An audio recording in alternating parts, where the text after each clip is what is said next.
16ویں صدی سے لے کر 18ویں صدی تک یورپی ممالک قبضہ گیری کے مہم میں ایک دوسرے سے بازی لے جانے میں مصروف تھے۔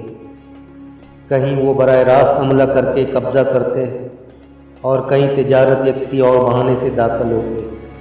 انہیں کئی شدید اور کئی کمزور مزاحمتوں نوآوروں کو پسپا ہونے پر مجبور کرتے رہے، لیکن جو اقوام سیاسی نابلدی اور انتشار کا شکار تھے ان کی مزاحمتیں ناکامی سے دوچار ہوئیں اور یورپی نوآوردوں نے ان اقوام کے گردنوں میں توق غلامی کا دیے۔ 1611 عیسوی میں برطانوی قبضہ گیروں نے بھی تجارت کے بہانے ہندوستان میں قدم جمانے شروع کیے اور ہندوستان کے شہر سورت میں تجارتی مرکز قائم کی۔ اسی زمانے میں روس بھی مغربی یورپ کے ساتھ وسط ایشیائی میں پیش قدمی کر رہا تھا اور فرانس بھی افریقہ سے لے کر بحر ہند کے جزائر تک قسمت آزمائی میں مصروف تھا۔ انگریز سرکار کے لیے پریشانی کن تھے۔ اس صورتحال نے برٹش انڈیا کو بے چین کر رکھا تھا۔ وہ ایک ایسے خطے کی تلاش میں تھا جہاں بیٹھ کر برٹش انڈیا پر اپنے قبضے کو گرد نواح کے قطرات اور ساتھ ساتھ بحر عرب اور بحر بلوچ سے لے کر وسط ایشیا سے اٹھنے والی خطرات سے ہمیشہ کے لیے محفوظ رکھ سکے۔ 1613 عیسوی میں پہلا انگریز قافلہ تجارت کی غرض سے سندھ آیا۔ 1799 میں انگریز ایجنٹ ناتھن کورو، جو کاروبار کی آڑ میں سیاسی مقصد کے لیے کراچی میں موجود تھا، جو ہر رپورٹ بمبئی میں اپنے انگریزوں کو پیش کرتا تھا، انہوں نے اپنے ایک رپورٹ میں کہا کہ اگر انگریز سرکار پیش قدمی کرنا چاہے تو سب سے پہلے کراچی سے 10 میل دور گسری میں فوج اتارنی چاہیے۔ اس کوہ کے جنوب میں بڑے بڑے جہاز لنگر انداز ہو سکتے ہیں۔ انہوں نے مزید کہا کہ کراچی میں ارضائی جانوروں کا چارہ وافر مقدار میں دستیاب ہے، لیکن ساتھ ساتھ انہوں نے اس خدشے کا بھی اظہار کیا کہ انہیں بلوچ لشکر سے خطرہ ہے۔ انگریز نے کراچی پر قبضہ کرنے کے لیے منصوبے کے تحت سندھ میں مراحت کے امیدوار ایجنٹوں سے رابطہ کرنا شروع کیا۔ ان میں بااثر مذہبی شخص بھی شامل تھے، جن کے متعلق پیر علی محمد راشدی صاحب نے اپنی کتاب اوے شی میں ذکر کی ہے۔ انگریز رائٹر نیپر نے بھی اپنی کتاب میں ذکر کی ہے۔ ٹھیک اسی طرح مہر بوس نے اپنی کتاب آغا خان میں حسین میلاتی المعروف آغا خان لکھا ہے۔ 2 فروری 1839 کو انگلستانی بحری بیڑا منوڑا کے قلعے پر حملہ آور ہوا تو قلعے میں موجود بلوچ سپاہی سندھ کی سیاست کی طرح زنگ آلود توپ سے صرف 2-3 گولے ہی داغ سکا اور مختصر وقت قلعے کی دیواریں کمزور سیاسی حکمت عملیوں کی طرح زمین بوس ہوئیں، جس کے بعد کراچی پر انگریز کا نمیر اعلانیہ قبضہ ہو گیا۔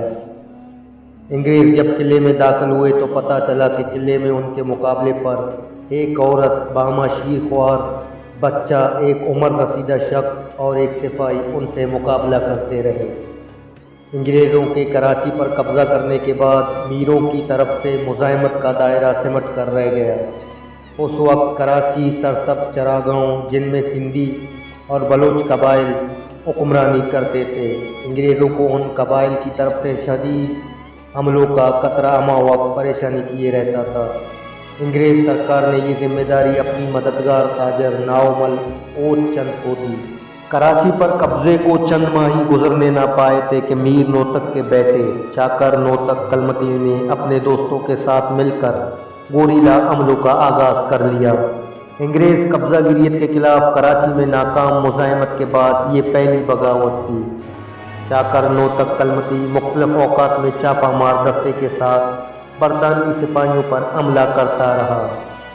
چاکر کلمتی کا تعلق صوبہ بلوچستان کے موجودہ علاقے اب سے تھا اور ان کا خاندان درگاہ جیشا نورانی کا مجاور تھا۔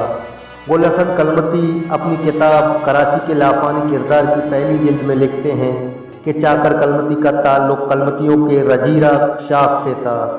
یہ کمیونٹی کراچی، ٹٹا، بدین، حیدرآباد، جامشورو، لسبیلا اور اب میں بڑی تعداد میں بستے ہیں۔ حمزی خان باہوٹ اپنی کتاب تاریخ کلمتی بلوچ میں چاکر کا تعلق کلمتیوں کے بہو شاخ سے جوڑتا ہے۔ کتاب کراچی قدامت واقعات روایت میں منصف غلام رسول کلمتی لکھتے ہیں کہ انگریز افسران اکثر و بیشتر سیر و تفریح کے لیے مختلف علاقوں میں نکل جاتے تھے اور منگو پیر کے قدرتی چشمے ان کے پسندیدہ ترین مقامات میں سے ایک تھے۔ جس دن ان چشموں کی سیر پر انگریز افسران جاتے اس دن مقامی افراد پر یہاں آنے کی پابندی ہوتی تھی۔ ان علاقوں کے لوگ زیادہ تر گلا باندھتے اور منگو پیر کے چشموں سے ان کی بھیڑ بکریاں روزانہ کی بنیاد پر پانی پیتی تھیں۔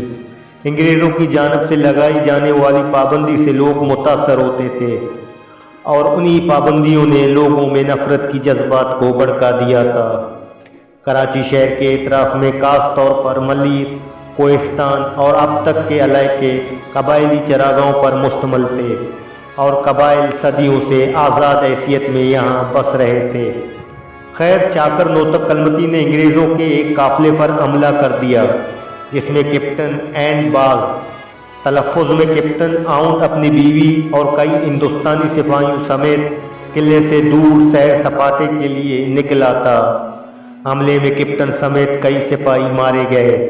باقی ماندہ سپاہی کیپٹن کی بیوہ کو ویرانے میں چھوڑ کر فرار ہو گئے۔ چاکر کلمتی نے اس خاتون کو بطور ڈال اپنے پاس رکھا۔ یہ انگریز کے لیے بڑی بدنامی کی باعث تھی۔ اس خاتون کی بازیابی کے لیے انہوں نے بھرپور طاقت استعمال کرنے کا اعلان کیا۔ انہوں نے سندھ کے میروں اور بلوچستان کے خان قلات کو خطوط بھیجے، لیکن چاکر ان دسترس سے دور تھا۔ انگریز سرکار کو اپنے مددگار تاجر ناؤمل اوت چند کے ذریعے صاحب خان چٹا ہاتھ لگا، جس نے انگریز سرکار کی بھرپور مدد کا وعدہ کیا۔ آخرکار چاکر نوتک کلمتی گرفتار ہوا اور انگریز حکمران کے سامنے پیش ہوا۔ جس علاقے سے گرفتار ہوا وہ علاقہ صاحب چٹا خان سردار کے اثر و رسوخ کا تھا، جس نے انگریز سرکار سے ہر قسم کی تعاون کا وعدہ کیا تھا۔ بعض روایت کے مطابق چاکر نوتک کلمتی نے یہ فیصلہ کر کے گرفتاری دے دی کہ اس کی وجہ سے سندھ کے میر اور بلوچستان خلات کے خان بلوچ اور دیگر لوگوں کو پریشانی سے بچایا جا سکے۔ گرفتاری سے پہلے انگریز سرکار نے وعدہ کیا تھا اگر گرفتاری دے تو موت کی سزا نہیں دی جائے گی، لیکن انگریز سرکار اپنے وعدے سے منحرف ہوا۔ ایک ٹریبونل تشکیل دی گئی جس میں کرنل، اسپلر، میجر دونوں آئے اور ناؤمل شامل تھے۔ چاکر کلمتی کو ڈالمیا کے علاقے میں ایک پہاڑ پر پھانسی دی گئی جو موجودہ نیشنل اسٹیڈیم اور ڈالمیا کے قریب ہے۔